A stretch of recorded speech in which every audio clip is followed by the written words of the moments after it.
welcome and thank you for joining us in this श्रद्धांजलि occasion.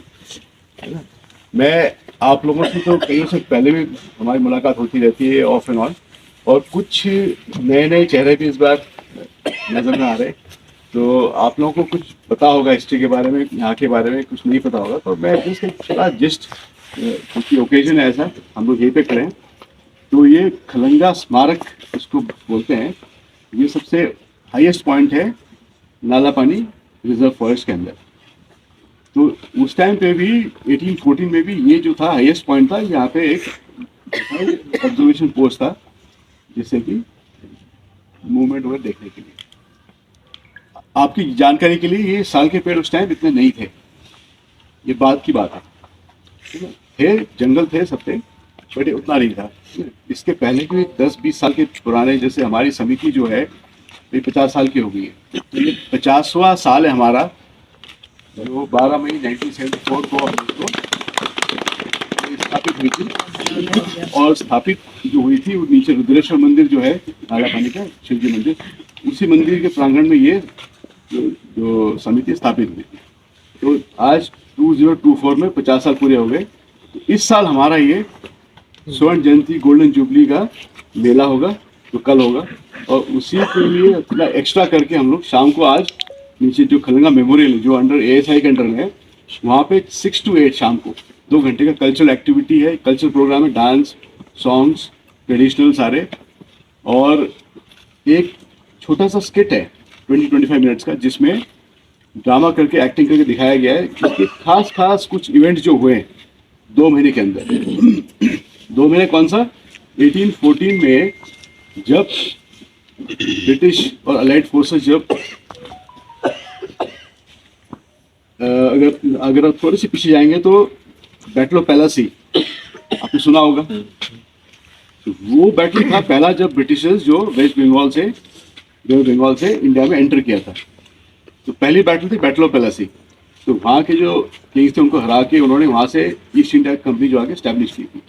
उसके बाद फिर वो धीरे धीरे अवध और इधर आते रहे, और मेरठ, दिल्ली के आके फिर सहारनपुर, मेरठ कब्जा किया।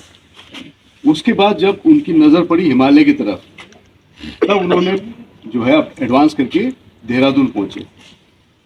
देहरादून में तब जो है गोरखास का भी जो है एक्सपेंशन हो रहा था, नेपाल से आके सतलज तक, इधर तीस्ता तक ईस्ट में। तो गोरखा उस टाइम यहाँ पे रूल था 1814 में। तब गोरखास यहाँ नहीं थे, वो कहाँ थे? देहरादून में थे, जो आज देहरादून है, खुरमुड़ा उधर है। जब उनको पता लगा, पता कैसे लगा? जो मोहन में जो अभी वो बना है ना ट्विन टनल, तो उसके पहले जो टनल था पुराना वाला, तो वहाँ पे बलभद्र और इनके फौज की वहाँ पे एक अग्रिम चौकी थी, एडवांस पोस्ट था। तो वहाँ पे हम गए, वहाँ पे देख के आए। वहाँ से जो है पूरा नीचे का रास्ता नज़र आता है कि मोहन से, सहारनपुर से कोई भी आता है तो वो वहाँ से देख सकते थे कि देहरादून वैली में कौन आ रहा है। तो उनको वहाँ पता लगा कि वहाँ से कुछ मूवमेंट हो रही है। और पहले मूवमेंट कैसे होती थी? घोड़े से, हाथी से या पैदल। तो जो मूवमेंट होती थी बहुत स्लो होता था। तो उनको जब पता लगा वहाँ पे पोस्ट में कि इधर आ रहे हैं, तो फिर ये लोग उठ के फिर लड़ाई के लिए यहाँ पे आ गए। ये इसको क्या कहते थे? नालागढ़। अभी नाला पानी बोलते हैं, नालागढ़।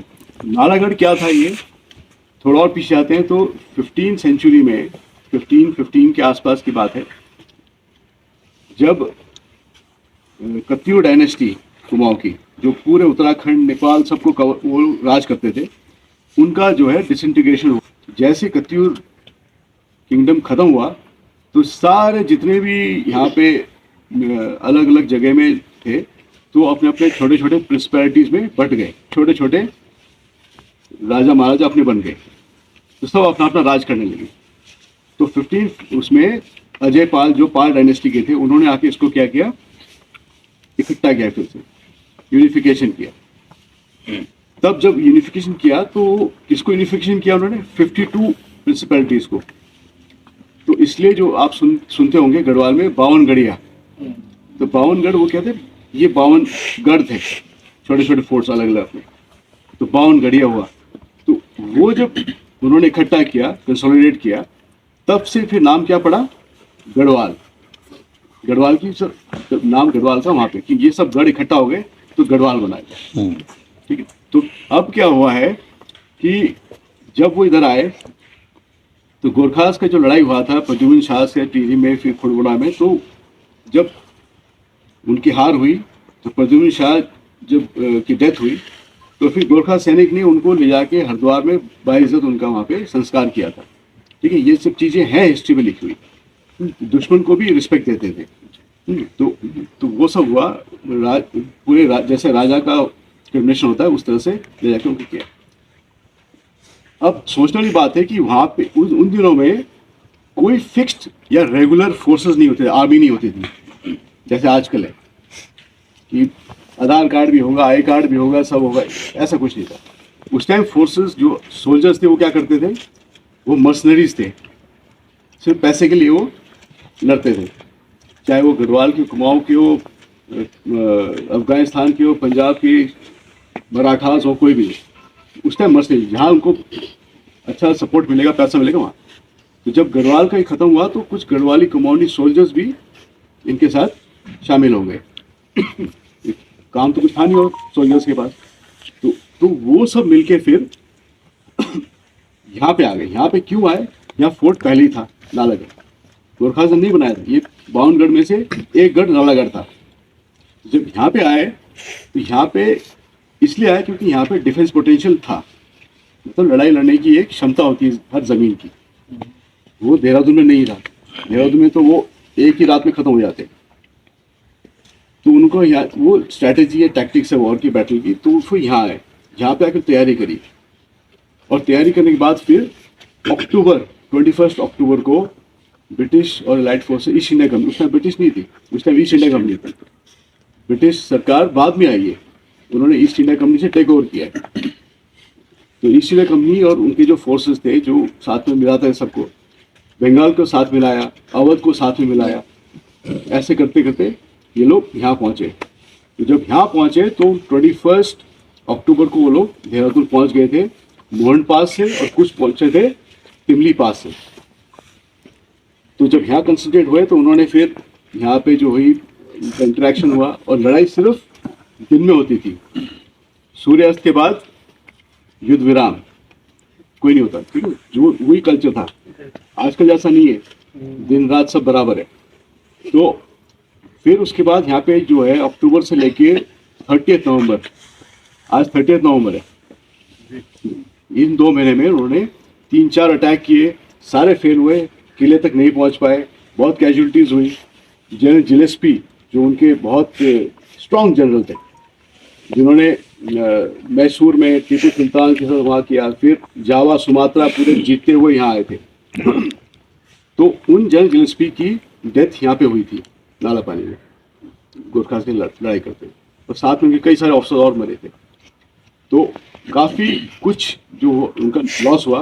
उन्होंने कहा था कि इसको 2 दिन में ख़त्म करके आगे सिरमौर जाएंगे, सिरमौर से आगे शिमला की तरफ जाएंगे, वहाँ से पूरा फिर हिमालय का पूरा एडवांस करेंगे। लेकिन उनको 2 दिन, उनको यहाँ 2 महीने लगे, जबकि वो लोग ऑलमोस्ट 4000 थे, और यहाँ पे जो फोर्ट में थे 600 लोग थे, बलभद्र के साथ में 600 थे, जिसमें से 100 तो लेडीज़ और बच्चे थे। तो उन्होंने भी लड़ाई लड़ी। तो अब आप सोच सकते हैं कि मतलब क्या जुनून होगा, क्या उनके दिल में होगा कि क्यों लड़े हम 600 और 4000 से।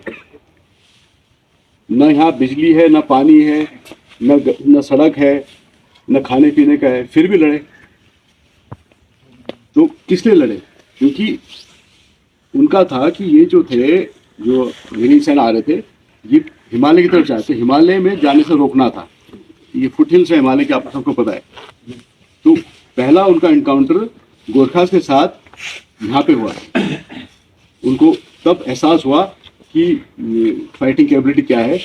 तो उसके बाद, लड़ाई के बाद, फिर उन्होंने जो सहजधारा में जो मॉन्यूमेंट बनाया, तो वो 2 मॉन्यूमेंट बनाया, एक अपने सोल्जर्स के लिए और एक गोरखास के लिए, जो बनाता है।